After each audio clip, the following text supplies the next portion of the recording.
दादू में जिलजिला। सिंध के जिला दादू और उसके गिरदोनवा में जिलजिले के झटके महसूस किए गए। लोग कलमा तैयबा का विर्द करते हुए घरों से बाहर निकल आए।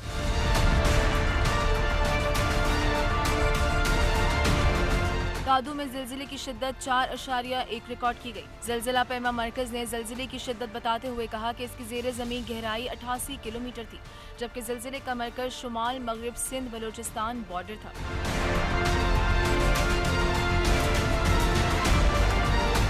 जिलजिले के झटके महसूस होते ही लोगों में खौफ हिरास फैल गया। गुज़िश्ता वर्ष दिसंबर में भी सूबाई दारुल हुकूमत कराची में जिलजिले के शदीद झटके महसूस किए गए थे। इस वक्त भी जिलजिले की शिद्दत 4.1 रिकॉर्ड की गई थी। इस वक्त जिलजिले का मरकज DHA कराची से 15 किलोमीटर शुमाल में था।